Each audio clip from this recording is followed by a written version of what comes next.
doing? I'm here to talk about how to carry a full-size gun on a skinny person. I am about 165, 170 pounds, 6 foot, 6'1", and trying to carry a gun is a little bit more difficult for us than a regular sized person. Somebody is weighs 180, 190 pounds, or somebody is just a little bit more stockier than we are. And I'm here to discuss actually carrying a full-size gun, which a lot of people I've had told me, yeah, it's not really possible. It is possible, it just requires a little more work, a little bit more planning than you would, say, for something like a small burst or just another compact gun. The gun I'm going to be displaying today is a Smith & Wesson 45-66. Gun is clear, obviously. I got 2 extra mags here, no bullets in them. That's just for those, you safety Nazis out there. I know how you guys tend to pick at people that don't prove that their gun's clear. A little bit about this gun. Again, Smith & Wesson 45-66. It's a 45 caliber ACP, stainless steel, bulky gun, heavy gun. Shoots real nice. Comes with hook grips on there from when I got it. Comes with a factory decocker, factory bob hammer, a little bit unique on it from what I can tell from my research. Gun's real popular in law enforcement circles, not much in the civilian market, although it's picking up. I've had several people offer to buy this off of me. And I've had several people tell me they'll trade me guns. I even had, I think it was a Glock 36, the 40 caliber compact version of a Glock. I love this gun. It's reliable. I've put over 1,000 rounds through it. Never had a single jam. Never had a single issue with it. It's fired everything I've put through it. It's accurate. It's just a good, reliable gun. I prefer to carry it on me. I like the 45 caliber ACP. Nothing wrong with 9mm 380. Nothing wrong with any of those calibers. I just prefer the 45 caliber. It's a big, heavy slug, and it's just a nice round to use. That's my preference. Everybody else has theirs. I ain't gonna fault them on it. What we're gonna be talking about, though, mainly is the holsters and what I use that works for me. First holster I'm gonna be talking about. It's a black leather out of the waistband holster, good quality one, thumb brake. I prefer thumb brake. It's what I've learned to shoot with. Even with my other holster that doesn't have a thumb brake, I find myself when I go to pull that out, I tend to hit the imaginary thumb brake. It's just the way I've been shooting. It's the way I prefer. I know some people don't like it. I know some people prefer even more restraint levels than that. I just prefer the thumb brake. It's what I'm used to. It's what I've trained on. It's just how I normally shoot. Now, what I use this for, it's not exactly a concealed carry holster, but it has its uses. It's for that size of that gun. It works really well for spreading the weight out on my hip. I don't feel tugging on me, not nearly as much as some of the other holsters out there. It does a real good job of spreading the weight out. It has 2 different levels of cant you can put on there, straight up and down, and then forward cant.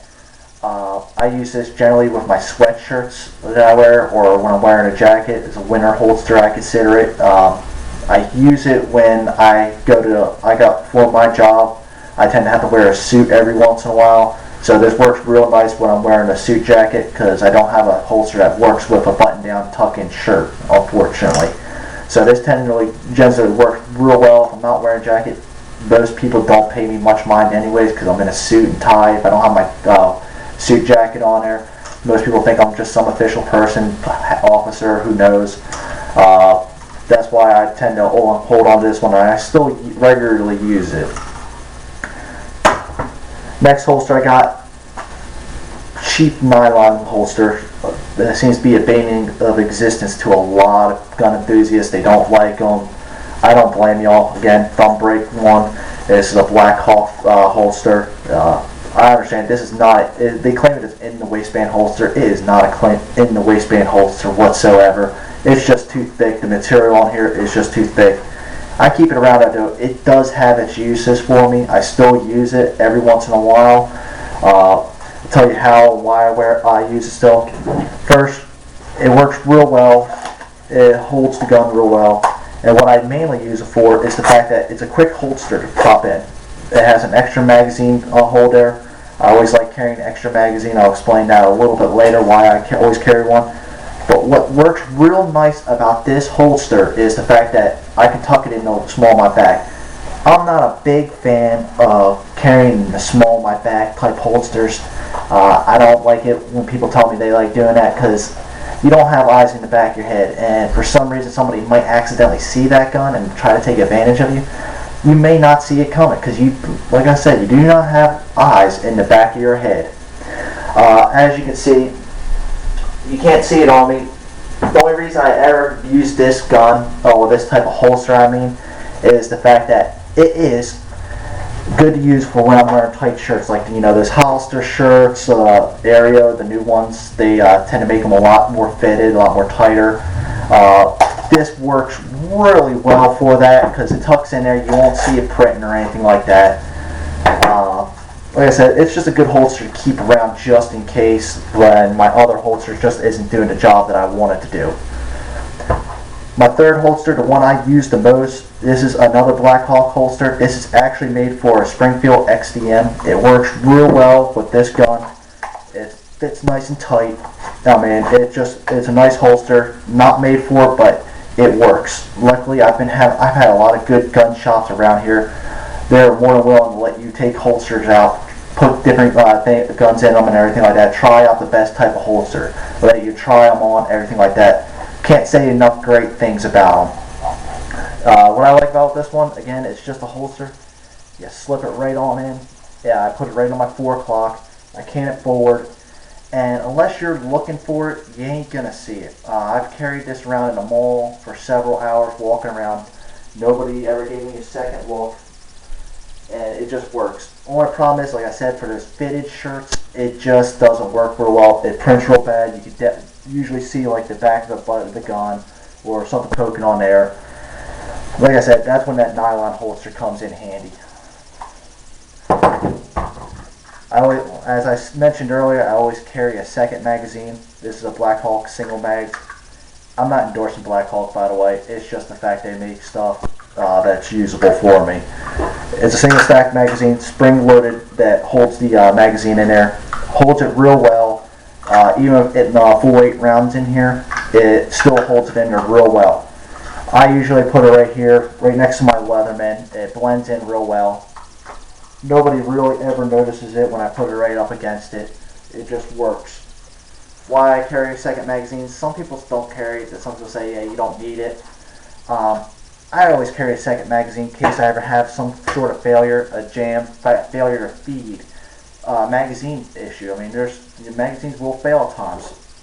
I mean, you keep these loaded all the time. Sometimes they get dirt and lint in them, and it'll mess up the pusher there from pushing the rounds up. Sometimes the spring will bend. Sometimes the spring will break. It just happens. It's life. You gotta expect failures like that, because they're gonna hit you at the worst possible moment. Murphy's Law.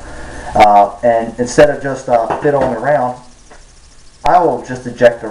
I train myself. I've been trained. You have a failure, you drop the magazine, you clear the gun, put a fresh one in. I'm not going to reinsert a magazine that could be the issue of the failure to feed any sort of gun jam issue. I don't want to use that during those times. That's really why I carry the second magazine, though, just in case, because chances are you're never going to ever have to pull your gun on anybody. You're never going to have to use it on. It's probably got a better chance of winning the lottery, I'm willing to bet, than ever having a gun. But I'd rather have it on me and be prepared for the situation that will never happen than have the run into that situation where I really needed it. That's where my gun control issues come from. I'd rather have it on me, never need it, and then have it that one time and not have it on me. It's just the way I am. You can agree or disagree with it. That's your opinion. That's my opinion. Major thing though, when it comes to these holsters, I always check myself in the mirror before I leave. I always go up to the mirror, check to see how everything's holding on there. If it all works out well, I always just check myself just to make sure. I practice with this stuff every once in a while. I want to stay fresh on it. That way, I can pull my gun, because that's another big thing, getting the shirt caught in there. My shirt likes to get caught on this stuff. But I like to go to the mirror. You can still see it printing sometimes on this side. But most people don't notice. Most people are going to think it's a cell phone or what have you. So many people carry so many different gadgets on them nowadays that nobody really knows it. It doesn't print enough to know that you know that person has a gun on them. Unless like I bend over, you can see it poking up. I mean, that's just going to happen. Just get used to pulling, readjusting your shirt. I'm so used to readjusting my shirt. I haven't gotten, it's just second nature to me now. My next holster I am going to buy is probably going to be something more custom made for this gun. As you can see with this holster, this is the one I use 99%, well not 99, probably about 90-95% of the time. It's made to go straight up down. Luckily, it has a wide enough belt loop on there that it can be canted back and forth. That's the biggest problem I have with this one. I have to keep readjusting it just to keep it in the area where I can. Because if it goes too far back, you're going to see the butt of the gun. If it goes too far forward, you're going to see the top part of this gun, and it pokes out the shirt real easily. So I'm going to get something that's built with more cant to it so I can carry it on my 4 o'clock and not have any issues about it. That's pretty much it for me today. If you liked the video, please subscribe. Tell me you'd like to see more videos. Like I said, I'm just a skinny person trying to carry a full-size gun. It's not easy to do, but it can be done if you look at your options, because there are plenty of options out there. If you want to, like I said, see more videos, just like I said, if you have any questions, email me, message me on here, subscribe. Like I said, if you want to see more videos, it's up to you. But y'all have yourself a good day.